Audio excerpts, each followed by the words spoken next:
Welcome to Agri-Pulse Newsmakers, where we aim to take you to the heart of ag policy. I'm your host, Lydia Johnson. This week's guest is North Dakota Republican Senator John Hoeven, who joins us to discuss President Trump's new tariff plan, the Chamber's budget resolution, and staff cuts at the Food and Drug Administration. But first, here's this week's headlines. President Trump unveiled a massive tariff plan this week. There will be an across-the-board tariff on imports of 10%, plus higher reciprocal tariffs on many U.S. trading partners. China is set to face new reciprocal duties of 34%. The European Union will have reciprocal rates of 20%, Japan 24%, India 26%, and South Korea 25%. Canada and Mexico, which have already been hit by new tariffs since Trump took office, were not listed among the countries set for reciprocal duties. Trump says the new tariffs will raise revenue to fund his legislative priorities, while reshoring manufacturing and securing market access for U.S. exports. Thousands of employees were fired at the Food and Drug Administration, which regulates 80% of the U.S. food supply. Former FDA officials fear the layoffs will undermine the agency's mission. Sources say a majority of staff in the director's office at the Center of Veterinary Medicine have been fired, along with leadership working to combat the bird flu outbreak, hundreds of people in the Human Foods Program, and most of the FDA's communications staff. HHS Secretary Robert F. Kennedy Jr. said food safety inspectors would be spared from the reduction in force plan, but there are concerns the staff cuts could still make it hard for the agency to continue modernizing its food safety system.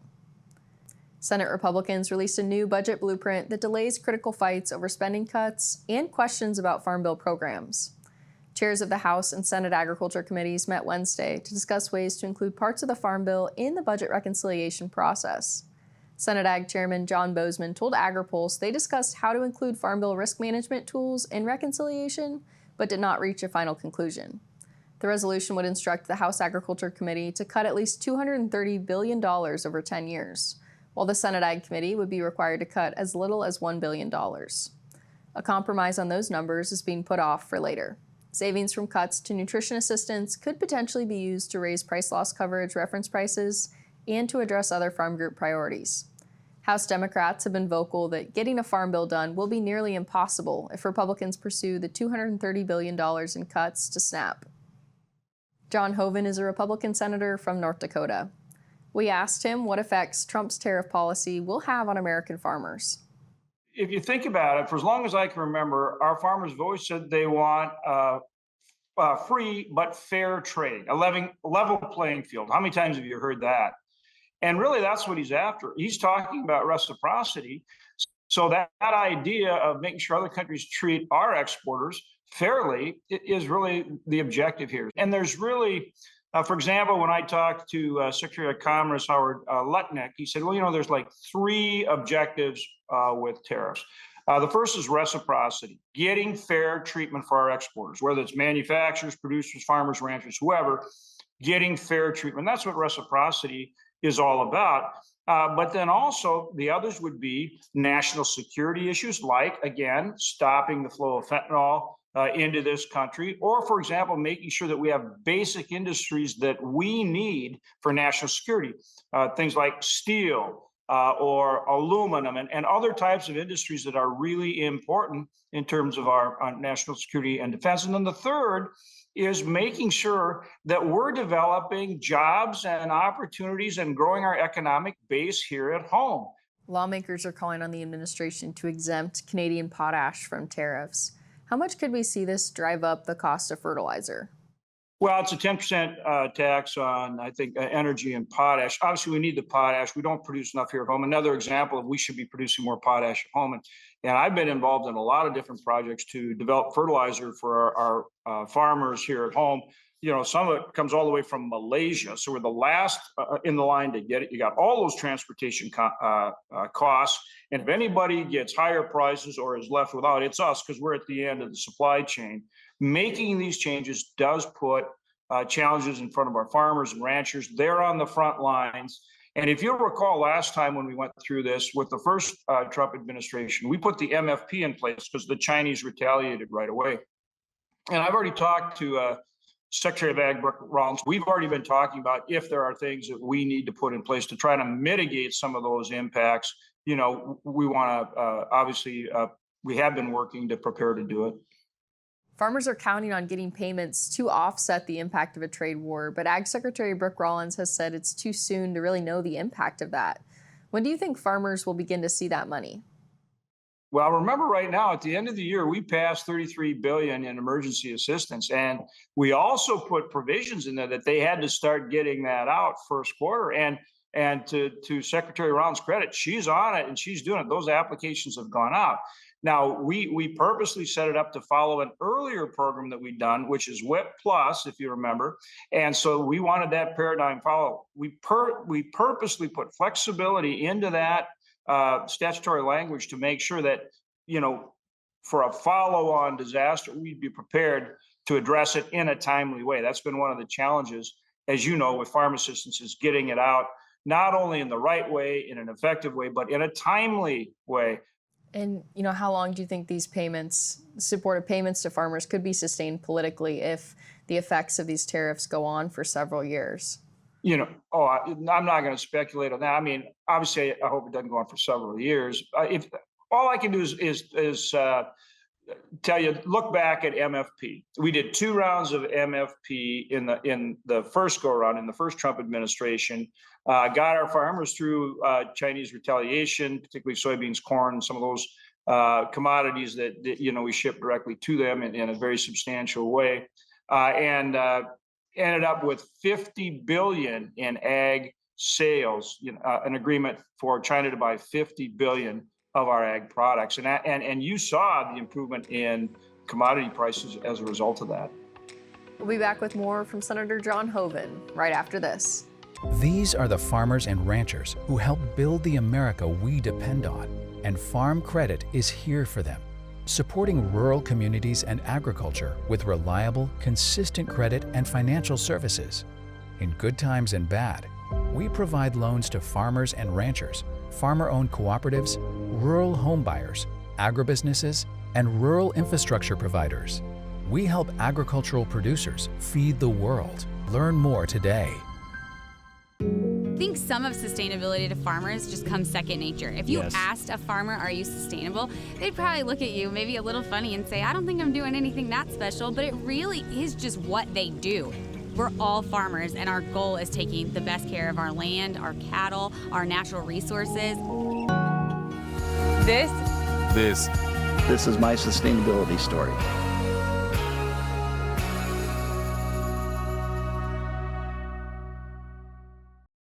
Welcome back. The Senate released their budget resolution, which will delay fights over spending cuts and Farm Bill programs. The Senate Ag Committee is expected to cut just $1 billion, while the House Ag Committee could cut up to $230 billion. We asked Senator Hoeven how the committees will come to a consensus. Obviously, ours is going to be higher than a billion, and I think theirs is going to be lower than 230 billion. So I think somewhere in between, we're going to work this out. And the other thing that's really important is that we do everything we can to set up successfully getting a farm bill in place as soon as possible, and getting the right kind of farm bill, one that has that countercyclical support for our producers, which means updating reference prices in ARC PLC so that we have a good countercyclical safety net, and enhancements to crop insurance, the #1 risk management tool for all our producers. We also do some things for livestock producers, ranchers as well. And that has to be part of it. And you mentioned your meeting with Chairman Thompson and Chairman Bozeman this week. Was the focus of that meeting finding a way to get those risk management tools? And is there a way, or did you have conversation there about how to incorporate those in without cutting the SNAP program? Yeah, that's exactly what the discussion was. And we think we have some really good ideas and options to do just that. And you're right. We're, at least from our perspective, my perspective, and Senator Bozeman, we're not cutting food stamps.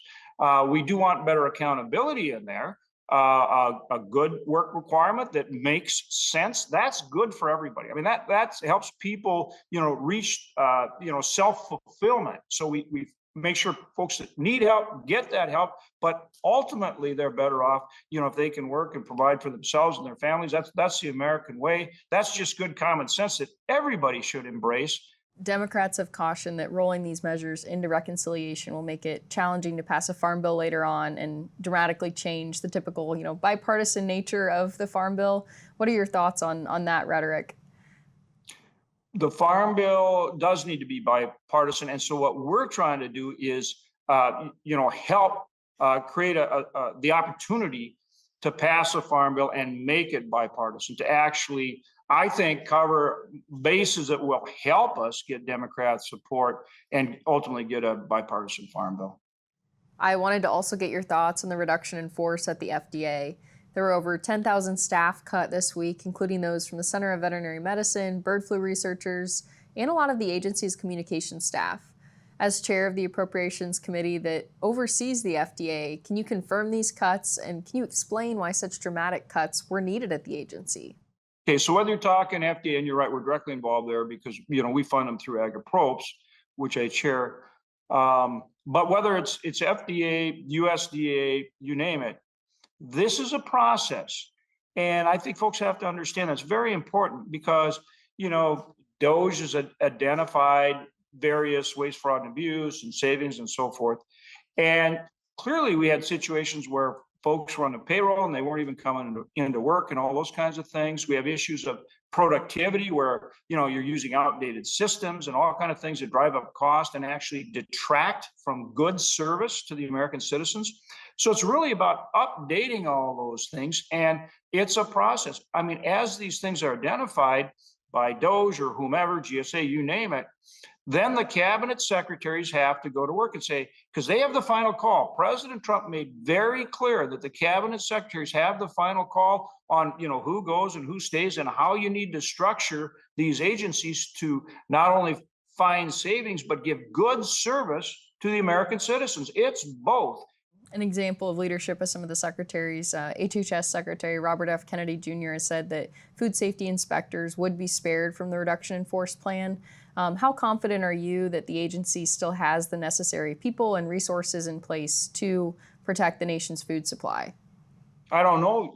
Again, that's why I say it's a process. We're waiting in there now, and I'm going to talk to Dr. McCrary once we've done some of this. So our staff now, our Agri-Pulse staff is actually going through this and looking at it. And once we've kind of sorted out and have a better understanding of exactly what they're doing, we're going to have some ideas. I'll be talking to Dr. McCrary. We'll have him up here testifying in front of our committee, okay? And we'll talk about those things, and there will be adjustments made to get to the best result like I described. Senator Hoeven, thank you so much for joining us. Good to be with you. Thank you.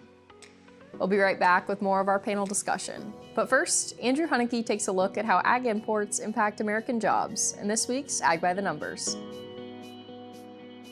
Export markets aren't just critical to farmers. American agricultural trade also supports jobs up and down the supply chain, like truck drivers and barge operators. This chart takes a closer look at how ag exports impacted American jobs in 2022. The top number represents the number of jobs per $1 billion in export value. Also included are the number of jobs created by commodity and the total amount of money in exports by commodity. Pork, chicken, and beef were the top three markets for jobs per $1 billion in exports. When it comes to crops, soybean exports accounted for more than 187,000 jobs and more than $34 billion in export value. This all comes as USDA is projecting the country will have an ag trade deficit of more than $49 billion. It also remains to be seen how President Trump's tariffs will completely affect ag imports and if that number could continue to climb or fall. If you'd like to read more, check out Des Keller's three-part series on the impact of ag exports on the American economy on our website, agripulse.com. For Agri-Pulse, I'm Andrew Huneke. Weeds, razor-thin margins, supply chain disruptions. American farmers need innovative solutions to tackle the threats that impact us all. Their yield is their livelihood and the food that feeds our families. That shouldn't be on the line, which is why the Modern Ag Alliance advocates for access to essential crop protection tools like glyphosate to keep the future of farming in secure, hard-working hands. Get the facts and see what could be at risk. Clean Fuels Alliance America is leading the way toward cleaner air, stronger local economies, and reduced dependence on fossil fuels. The industry uses more than 1 billion pounds of soybean oil every month to produce clean fuels. Biodiesel, renewable diesel, and sustainable aviation fuel deliver immediate reductions in greenhouse gas emissions in heavy-duty transportation industries. We're growing better, cleaner fuels for today and tomorrow. President Trump unveiled a massive tariff plan this week with a 10% across-the-board tariff on imports, plus a higher reciprocal tariff on many U.S. trading partners. We asked Joe Glauber with the International Food Policy Research Institute which farmers are likely to feel the biggest impact from these tariffs. Obviously we're going to be looking at how countries respond to these tariffs because, as you say, they're essentially applied against every country. Ironically, not Canada and Mexico for at least NAFTA compliant imports, which essentially most agricultural products should come in here duty free. But still, Canada and Mexico are being hit with steel tariffs and aluminum tariffs and other things. So the real question would be how they respond. If you look at the countries that had more than 20% supplemental tariffs, that's almost 80% of soybean, or 80% of our soybeans go to those markets. I mean, it's just astounding. A lot of corn as well. About a third of our corn exports go to those markets. Thankfully, Mexico is not included in this list, or would even be worse. Some lawmakers said that reciprocal tariffs could serve as an initial ceiling, per se, that countries could bring down with concessions. Are you optimistic that these tariffs may, in some places, level the playing field like the president wants? Yeah, I guess I don't buy that argument. I mean, yes, it could spur some discussions in Geneva or bilateral discussions, but I think, frankly, people aren't going to give away concessions, free, and I think that they'll be looking like any other trade agreement to say, okay, well, what else, would you like to? There are other markets we'd like to see from you as well, and we do have a number of commodities that face very high, or that we impose high tariffs on. So, I don't think this is the way to go into a bilateral discussion with another country. In Virginia, Joe began leading into it, but how are soybean producers going to be gouged by these tariffs? Well, so far, we're in a wait and see mode. So going back to the tariffs imposed against China last month, China did retaliate with a 10% tariff on U.S. soy exports. So that's already on the books. After yesterday's announcement, we are still watching our trading partners, but we do expect that we will be hit with additional retaliation. We know that the European Union, which is our second largest trading partner for whole soybeans, has floated retaliatory tariffs, as has Canada, which is a top 5 markets for soybean meal, which is an increasingly exported product that we're producing here in the U.S. But we do expect other markets to retaliate. As Joe mentioned, our top markets by value and by volume, most of them are being hit by really increased tariff lines. So we are nervously waiting to see what's going to happen. We'll be back with more of our panel discussion right after this. I think some of sustainability to farmers just comes second nature. If you asked a farmer, are you sustainable? They'd probably look at you maybe a little funny and say, I don't think I'm doing anything that special, but it really is just what they do. We're all farmers, and our goal is taking the best care of our land, our cattle, our natural resources. This is my sustainability story.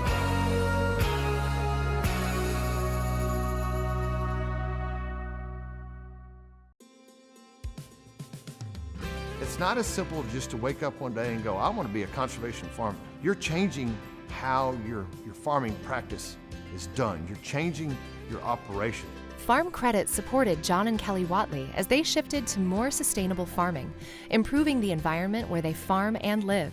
Learn more at farmcredit.com/climate. Welcome back. The American Soybean Association's chief economist, Scott Grelt, joined our show last month and cautioned that not having a potash exemption in this round of tariffs could drive up costs for producers. Could we still see exemptions for potash or other inputs? So as Joe mentioned, the president's announcement yesterday did not touch on Canada and Mexico because those tariffs are still being applied under the IEPA authority from last month, including Canadian potash. So potash that is falling under USMCA compliance is still duty-free, and we expect that to continue forward. So we're grateful the president heard us when we raised our voices last month, and we're hopeful that will continue forward because potash, we get 87% of that from Canada, and our farmers desperately need that as we grow into planting season. And Joe, you served as USDA's chief economist for several years and were charged with forecasting farm income. With the enactment of these tariffs that we're seeing, how can farmers and ranchers try to forecast what types of prices they may be seeing later this year and in the years that follow? Yeah, well, again, the real question is what the long-term impacts on trade are. I mean, trade is just so important for U.S. agriculture. You go down the list of commodities from corn, soybeans, meat products, tree crop, fruits and vegetables, all sorts of things. They're just so important. You take that out of the mix or sharply reduce those, you have to, that comes at a big cost. And I think that's what we're going to see are lower prices. Hopefully, if there are some negotiations and other things that will reduce these tariffs, that we can, and hopefully not all countries will retaliate so that we will be able to sell product, but exports are key to U.S. agriculture. In addition to the trade proposals outlined this week, the Office of the U.S. Trade Representative is considering implementing up to a $1.5 million port fee on Chinese ships. How could this proposal impact producers back to the farm level? We are extremely concerned with the negative ramifications this proposal would have from USTR. As you mentioned, they're proposing up to $1.5 million port fees for Chinese vessels. And that's not just Chinese owned, that's Chinese flag, built, owned, or operated. And China represents the majority of the global shipping fleet. We are hearing from farmers already that they're hearing from their grain companies that this could impact anywhere between 50 cents to 75 cents a bushel on the farm gate price of soybeans. So we have been very active with USTR. We actually were the only commodity group that had a farmer fly in to testify in person at USTR because we are so concerned with how this could impact our exports. And soybeans are the US's largest exported commodity. And Joe, your thoughts? What impact would these port fees have on the ag industry as a whole? Yeah, this has got this apart from the great work groups like ASA are doing right now, this just hasn't got the attention it deserves. I mean, this would really it's just like another across the board tariff, frankly, because you are looking at very high costs added to commodities. And, the ag world you don't have much to play with in terms of margin. If you're not competitive in world markets, they find other suppliers. And so it is a huge concern. Wonderful. Well, Virginia and Joe, thank you both so much for joining us. We'll be back with more Agri-Pulse Newsmakers. But first, Andrew Hunnicky has more on the states that provide the most export value in this week's Map It Out. When it comes to ag exports, California has consistently remained the top state for earnings since 2000. This map shows the total value of ag exports by state in 2023, which is the most recent data provided by USDA's Economic Research Service. California accounted for more than $24 billion in earnings, with their top commodities being tree nuts, other plant products, and fresh fruits. California is also the top dairy product supplier. Iowa and Illinois also accounted for more than $10 billion in exports. Iowa with nearly $13.5 billion, largely driven by pork and soybeans, and Illinois with nearly $12 billion, again driven by soybeans and corn. Minnesota and Nebraska rounded out the top 5. According to USDA, the U.S. exports about 3.5 times more crop products than animal products. For Agri-Pulse, I'm Andrew Hunnicky. Weeds, razor-thin margins, supply chain disruptions. American farmers need innovative solutions to tackle the threats that impact us all. Their yield is their livelihood and the food that feeds our families. That shouldn't be on the line, which is why the Modern Ag Alliance advocates for access to essential crop protection tools like glyphosate to keep the future of farming in secure, hard-working hands. Get the facts and see what could be at risk. Clean Fuels Alliance America is leading the way toward cleaner air, stronger local economies, and reduced dependence on fossil fuels. The industry uses more than 1 billion pounds of soybean oil every month to produce clean fuels. Biodiesel, renewable diesel, and sustainable aviation fuel deliver immediate reductions in greenhouse gas emissions in heavy-duty transportation industries. We're growing better, cleaner fuels for today and tomorrow.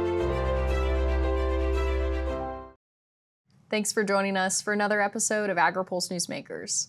Next week is the last week that both chambers of Congress will be in session before the Easter recess.